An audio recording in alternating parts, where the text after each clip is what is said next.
IPL, हम सब जानते हैं कि आज ये कितना बड़ा बन चुका है। हजारों करोड़ रुपए, दुनिया भर के बड़े बड़े सितारे और जबरदस्त ग्लैमर। लेकिन सोचिए, जिस इंसान ने इस लीग को जन्म दिया, उसे आज भारत सरकार एक भगोड़ा मानती है। तो आज हम आईपीएल की इसी दिलचस्प लेकिन काफी परेशान करने वाली कहानी को समझेंगे और जानेंगे उसके क्रिएटर ललित मोदी की कहानी। तो चलिए इसमें सीधे उतरते हैं। एक तरफ है आईपीएल, जिसकी ब्रांड वैल्यू आज $12 बिलियन से भी ज्यादा है। मतलब ये दुनिया की सबसे अमीर क्रिकेट लीग है। और फिर दूसरी तरफ है इसका क्रिएटर ललित मोदी, जो आज अपने ही देश में एक फ्यूजिटिव है। ये जो अजीब सा विरोधाभास है ना, यही इस पूरी कहानी की नींव है। तो कहानी शुरू होती है एक आलीशान अल्ट्रा रिच परिवार में जन्मे एक लड़के से, जिसके पास एक बिल्कुल नया, एकदम रेवोल्यूशनरी आइडिया था। लेकिन सिस्टम ने उसे सीधे सीधे बाहर का रास्ता दिखा दिया। ललित मोदी का जन्म 1963 में मोदी एंटरप्राइजेस चलाने वाले एक बेहद अमीर परिवार में हुआ था। बचपन तो शानदार था, लेकिन जवानी काफी विवादों से भरी रही। 1985 में अमेरिका में उन्हें ड्रग्स, किडनैपिंग और मारपीट के आरोपों में गिरफ्तार किया गया और वो बिना डिग्री पूरे किए भारत लौट आए। यहाँ आकर 1993 में उन्होंने मोदी एंटरप्राइज नेटवर्क शुरू किया और डिज्नी जैसे बड़े ब्रांड को भारत लेकर आए।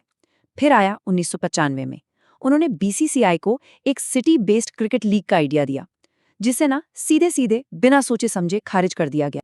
लेकिन बीसीसीआई के उस रिजेक्शन ने ललित मोदी को एक बहुत जरूरी सबक सिखाया। उन्हें ये बात समझ आ गई कि एक शानदार आइडिया तब तक बेकार है जब तक उसे लागू करने के लिए सिस्टम के अंदर ताकत ना हो। खेल को बदलने के लिए उन्हें बाहर से आवाज उठाने के बजाय खुद उस सिस्टम का एक शक्तिशाली खिलाड़ी बनना होगा, जिसने उन्हें दरवाजा दिखाया था। तो यहाँ से कहानी एक नया मोड़ लेती है। मोदी ने बाहर से लड़ने के बजाय उस सिस्टम में घुसने का एक बहुत ही सोचा समझा प्लान बनाया, उसी सिस्टम में जिसने उन्हें रिजेक्ट कर दिया था। और उनका प्लान देखिए कितना शानदार था, बिल्कुल शतरंज की चाल जैसा। पहला कदम, उन्होंने राजस्थान की उस वक्त की चीफ मिनिस्टर वसुंधरा राजे के साथ अपनी दोस्ती का फायदा उठाया। दूसरा, उन्होंने राजस्थान सरकार द्वारा लाए गए एक नए कानून, राजस्थान स्पोर्ट्स एक्ट का इस्तेमाल किया। और ये कानून एक मास्टर स्ट्रोक था।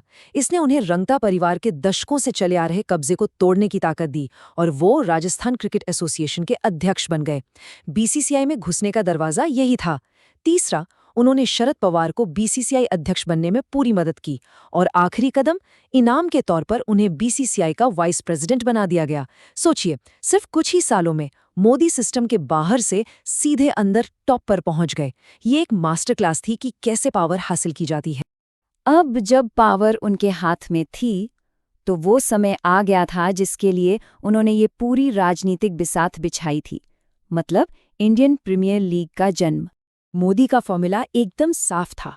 उन्होंने ना क्रिकेट में बॉलीवुड, ग्लैमर और बिजनेस का एक जबरदस्त तड़का लगाया। तेज तरार T20 फॉर्मेट, शहरों के नाम पर टीमें, शाहरुख खान और प्रीति जिंटा जैसे सेलिब्रिटी मालिक, इंडियन और इंटरनेशनल स्टार्स का मिक्स, और चीयरलीडर्स से लेकर ऑरेंज और पर्पल कैप्स जैसी बिल्कुल नई चीजें।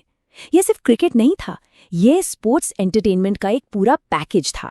और इस फॉर्मूला का असर पहले ही मैच में दिख गया। 18 अप्रैल 2008 ब्रेंडन मैकलम ने सिर्फ 73 गेंदों पर नाबाद 158 रन बना डाले।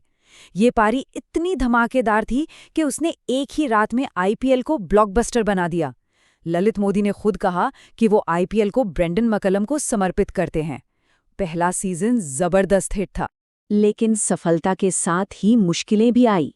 2009 में भारत में आम चुनावों के कारण सरकार ने सिक्योरिटी देने से मना कर दिया और पूरे आईपीएल सीजन को साउथ अफ्रीका शिफ्ट करना पड़ा।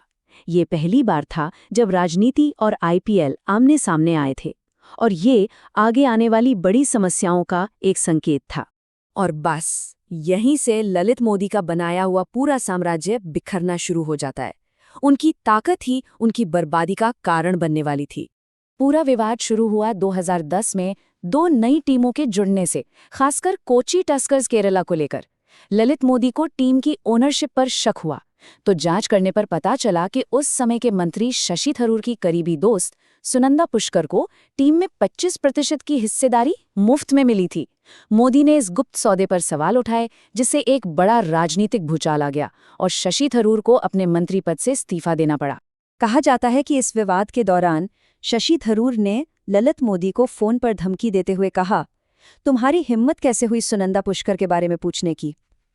इससे पता चलता है कि मोदी कितने शक्तिशाली लोगों से टकरा रहे थे। और फिर आया कहानी का क्लाइमैक्स, 2010 के आईपीएल फाइनल की रात, जब ललित मोदी अपनी स्पीच देने जा रहे थे। ठीक उससे कुछ पल पहले उन्हें एक नोटिस थमाया गया। उसमें लिखा था कि उन्हें बीसीसीआई, आईपीएल और सभी क्रिकेट संघों से हमेशा के लिए लाइफ लॉन्ग सस्पेंड किया जाता है। जिस इंसान ने आईपीएल को बनाया, उसे उसी के सबसे बड़े मंच से बाहर निकाल दिया गया। इसके बाद की कहानी एक भगोड़े संस्थापक और एक लगातार फलते फूलते लीग की है। एक ऐसी विरासत जो अपने क्रिएटर की छाया के बिना भी बढ़ती चली गई। ललित मोदी पर कई गंभीर आरोप लगे।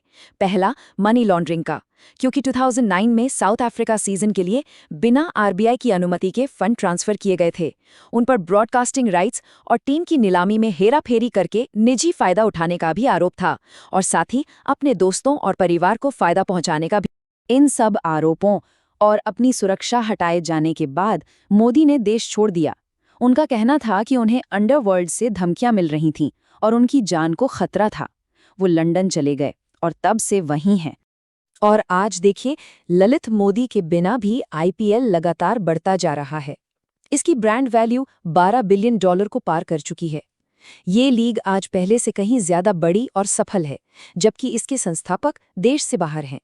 तो आखिर में सबसे महत्वपूर्ण सवाल यही उठता है कि क्या किसी रचना को उसके विवादास्पद निर्माता से कभी पूरी तरह अलग किया जा सकता है? आईपीएल की चमक के पीछे हमेशा उसके संस्थापक की ये अंधेरी और जटिल कहानी जुड़ी रहेगी। इसी सवाल पर सोचने के लिए छोड़ते हुए ये थी आईपीएल के बनने की कहानी।